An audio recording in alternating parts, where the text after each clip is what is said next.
Chapter 38. The Bend in the Road. Marilla went to town the next day and returned in the evening, and had gone over to Orchard Slope with Diana and came back to find Marilla in the kitchen, sitting by the table with her head leaning on her hand. Something in her dejected attitude struck a chill to Anne's heart. She had never seen Marilla sit limply inert like that. "Are you very tired, Marilla?" "Yes, no, I don't know," said Marilla wearily, looking up. "I suppose I am tired, but I haven't thought about it." "It's not that." "Did you see the oculist?" "What did he say?" asked Anne anxiously. "Yes, I saw him. He examined my eyes. He says that if I give up all reading and sewing entirely and any kind of work that strains the eyes, and if I'm careful not to cry, and if I wear the glasses he's given me, he thinks my eyes may not get any worse and my headaches will be cured. But if I don't, he says I'll certainly be stone blind in 6 months. Blind. And just think of it. For a minute Anne, after her first quick exclamation of dismay, was silent. It seemed to her that she could not speak. Then she said bravely, but with a catch in her voice, "Marilla, don't think of it. You know he has given you hope. If you are careful you won't lose your sight altogether, and if his glasses cure your headaches it will be a great thing." "I don't call it much hope," said Marilla bitterly.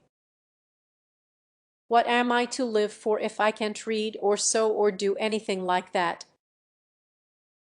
I might as well be blind or dead. And as for crying, I can't help that when I get lonesome. But there, it's no good talking about it. If you'll get me a cup of tea I'll be thankful. I'm about done out.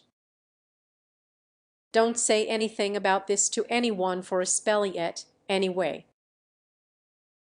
I can't bear that folks should come here to question and sympathize and talk about it." When Marilla had eaten her lunch Anne persuaded her to go to bed. Then Anne went herself to the east gable and sat down by her window in the darkness alone with her tears and her heaviness of heart. How sadly things had changed since she had sat there the night after coming home. Then she had been full of hope and joy, and the future had looked rosy with promise, and felt as if she had lived years since then.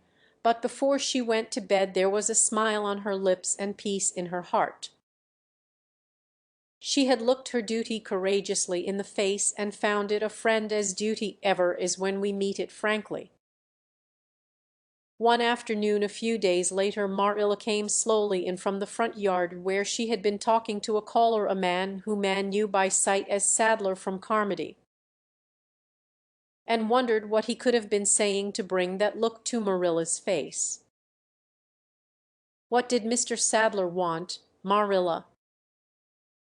Marilla sat down by the window and looked at Anne. There were tears in her eyes in defiance of the oculist's prohibition, and her voice broke as she said, "He heard that I was going to sell Green Gables and he wants to buy it." "Buy it?" "Buy Green Gables," and wondered if she had heard aright. "Oh, Marilla, you don't mean to sell Green Gables?" "Anne, I don't know what else is to be done. I've thought it all over. If my eyes were strong I could stay here and make out to look after things and manage, with a good hired man. But as it is I can't. I may lose my sight altogether, and anyway I'll not be fit to run things. Oh, I never thought I'd live to see the day when I'd have to sell my home. But things would only go behind worse and worse all the time, till nobody would want to buy it. Every cent of our money went in that bank, and there's some notes Matthew gave last fall to pay. Mrs. Lynde advises me to sell the farm and board somewhere with her, I suppose. It won't bring much, it's small and the buildings are old. But it'll be enough for me to live on, I reckon. I'm thankful you're provided for with that scholarship, Anne.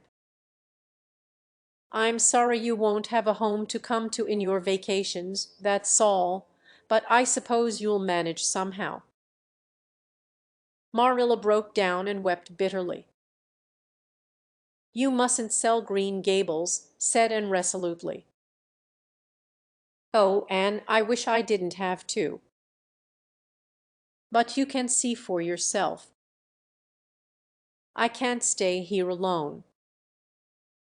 I'd go crazy with trouble and loneliness. And my sight would go, I know it would. You won't have to stay here alone, Marilla. I'll be with you. I'm not going to Redmond. Not going to Redmond. Marilla lifted her worn face from her hands and looked at Anne. Why, what do you mean? Just what I say. I'm not going to take the scholarship. I decided so the night after you came home from town. You surely don't think I could leave you alone in your trouble, Marilla, after all you've done for me. I've been thinking and planning. Let me tell you my plans. Mr. Barry wants to rent the farm for next year. So you won't have any bother over that. And I'm going to teach. I've applied for the school here, but I don't expect to get it, for I understand the trustees have promised it to Gilbert Blythe. But I can have the Carmody school, Mr. Blair told me so last night at the store. Of course that won't be quite as nice or convenient as if I had the Avonlea school. But I can board home and drive myself over to Carmody and back, in the warm weather at least. And even in winter I can come home Fridays. We'll keep a horse for that. Oh, I have it all planned out, Marilla. And I'll read to you and keep you cheered up.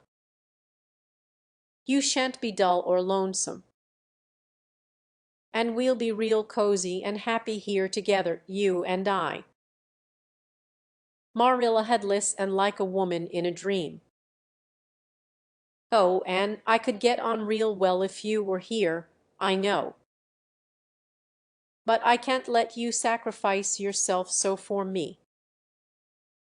It would be terrible. Nonsense, and laughed merrily. There is no sacrifice. Nothing could be worse than giving up Green Gables. Nothing could hurt me more. We must keep the dear old place. My mind is quite made up, Marilla. I'm not going to Redmond, and I am going to stay here and teach. Don't you worry about me a bit. But your ambitions, and I'm just as ambitious as ever. Only I've changed the object of my ambitions. I'm going to be a good teacher, and I'm going to save your eyesight. Besides, I mean to study at home here and take a little college course all by myself. Oh, I've dozens of plans, Marilla. I've been thinking them out for a week. I shall give life here my best, and I believe it will give its best to me in return. When I left Queens my future seemed to stretch out before me like a straight road. I thought I could see along it for many a milestone. Now there is a bend in it. I don't know what lies around the bend, but I'm going to believe that the best does. It has a fascination of its own, that bend, Marilla. I wonder how the road beyond it goes, what there is of green glory and soft, checkered light and shadows, what new landscapes, what new beauties, what curves and hills and valleys further on. I don't feel as if I ought to let you give it up, said Marilla, referring to the scholarship. But you can't prevent me. I'm 16 and a half, obstinate as a mule, as Mrs. Lynde once told me, laughed Anne. Oh, Marilla, don't you go pitying me. I don't like to be pitied, and there is no need for it. I'm heart glad over the very thought of staying at dear Green Gables. Nobody could love it as you and I do, so we must keep it. You blessed girl, said Marilla, yielding. I feel as if you'd given me new life. I guess I ought to stick out and make you go to college, but I know I can't, so I ain't going to try. I'll make it up to you though, Anne. When it became noised abroad in Avonlea that Anne Shirley had given up the idea of going to college and intended to stay home and teach, there was a good deal of discussion over it. Most of the good folks, not knowing about Marilla's eyes, thought she was foolish. Mrs. Allen did not. She told Anne so in approving words that brought tears of pleasure to the girl's eyes. Neither did good Mrs. Lynde. She came up one evening and found Anne and Marilla sitting at the front door in the warm, scented summer dusk. They liked to sit there when the twilight came down and the white moths flew about in the garden and the odor of mint filled the dewy air. Mrs. Rachel deposited her substantial person upon the stone bench by the door, behind which grew a row of tall pink and yellow hollyhocks, with a long breath of mingled weariness and relief. I declare I'm getting glad to sit down. I've been on my feet all day, and 200 pounds is a good bit for 2 feet to carry round. It's a great blessing not to be fat, Marilla. I hope you appreciate it. Well, Anne, I hear you've given up your notion of going to college. I was real glad to hear it. You've got as much education now as a woman can be comfortable with.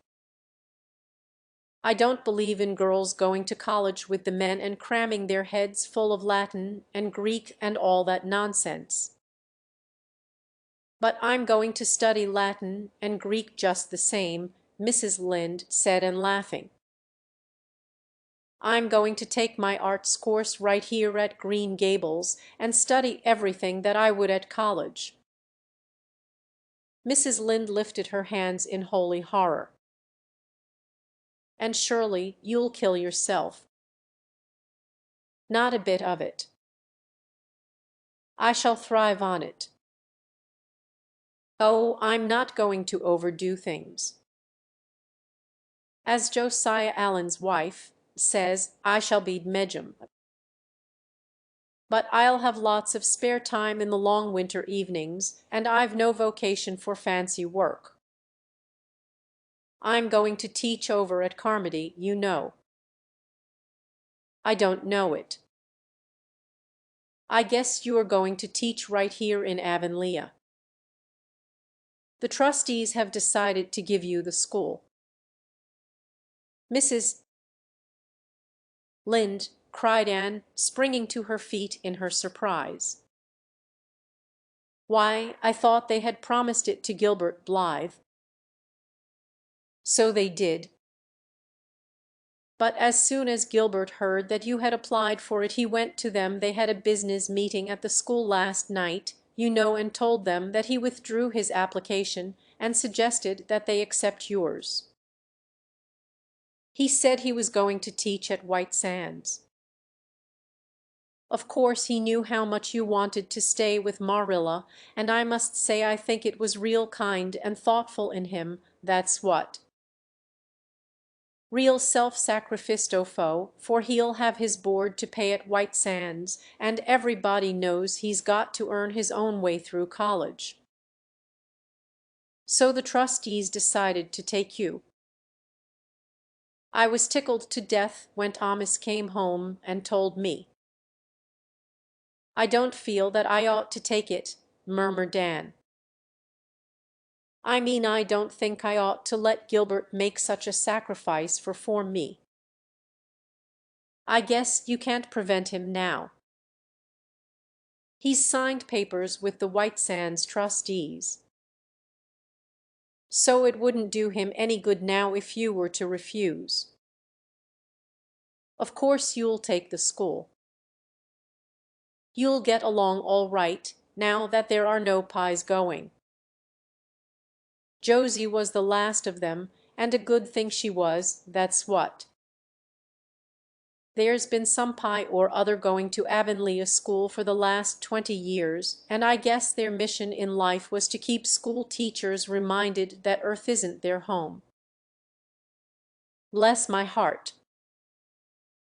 What does all that winking and blinking at the Barry gable mean? Diana is signaling for me to go over, laughed Anne. You know we keep up the old custom. Excuse me while I run over and see what she wants. And ran down the clover slope like a deer and disappeared in the fiery shadows of the haunted wood. Mrs. Lynde looked after her indulgented. There's a good deal of the child about her yet, in some ways. There's a good deal more of the woman about her in others, retorted Marilla, with a momentary return of her old crispness. But crispness was no longer Marilla's distinguishing characteristic. As Mrs. Lynde told her Thomas that night, Marilla Cuthbert has got mellow. That's what. And went to the little Avonlea graveyard the next evening to put fresh flowers on Matthew's grave and water the Scotch rose bush. She lingered there until dusk, liking the peace and calm of the little place, with its poplars whose rustle was like low, friendly speech, and its whispering grasses growing at will among the graves. When she finally left it and walked down the long hill that sloped to the lake of shining waters, it was past sunset, and all Avonlea lay before her in a dream-like afterlight, a haunt of ancient peace. There was a freshness in the air as of a wind that had blown over honey-sweet fields of clover. Home lights twinkled out here and there among the homestead trees. Beyond lay the sea, misty and purple, with its haunting, unceasing murmur. The west was a glory of soft mingled hues, and the pond reflected them all in still softer shadings. The beauty of it all thrilled Anne's heart, and she gratefully opened the gates of her soul to it. "Dear old world," she murmured, "you are very lovely, and I am glad to be alive in you." Halfway down the hill a tall lad came whistling out of a gate before the Blythe homestead. It was Gilbert, and the whistle died on his lips as he recognized Anne. He lifted his cap courteous-wells, but he would have passed on in silence if Anne had not stopped and held out her hand. "Gilbert," she said, with scarlet checks, "I want to thank you for giving up the school for me. It was very good of you, and I want you to know that I appreciate it." Gilbert took the offered hand eagerly. "It wasn't particularly good of me at all, Anne. I was pleased to be able to do you some small service." Are we going to be friends after this? Have you really forgiven me my old fault?" And laughed and tried unsuccessfully to withdraw her hand. "I forgave you that day by the pond landing, although I didn't know it. What a stubborn little goose I was. I may as well make a complete confession, I've been sorry ever since." "We are going to be the best of friends," said Gilbert, jubilantly. "We were born to be good friends, Anne. We've thwarted destiny enough. I know we can help each other in many ways. You are going to keep up your studies, aren't you?" "So am I. Come, I'm going to walk home with you." Marilla looked curiously at Anne when the latter entered the kitchen. "Who was that came up the lane with you, Anne?" "Gilbert Blythe," answered Anne, vexed to find herself blushing. "I met him on Barry's Hill." "I didn't think you and Gilbert Blythe were such good friends that you'd stand for half an hour at the gate talking to him," said Marilla with a dry smile. "We haven't been, we've been good enemies. But we have decided that it will be much more sensible to be good friends in the future." "Were we really there half an hour?" "It seemed just a few minutes. But, you see, we have 5 years' lost conversations to catch up with, Marilla."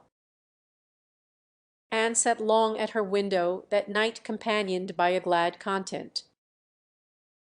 The wind purred softly in the cherry boughs, and the mint breaths came up to her.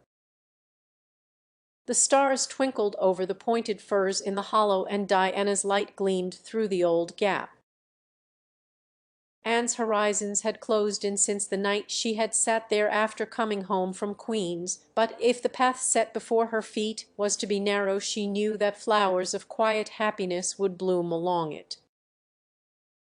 The joy of sincere work and worthy aspiration and congenial friendship were to be hers. Nothing could rob her of her birthright of fancy or her ideal world of dreams. And there was always the bend in the road. "God's in his heaven, all's right with the world," whispered Anne softly.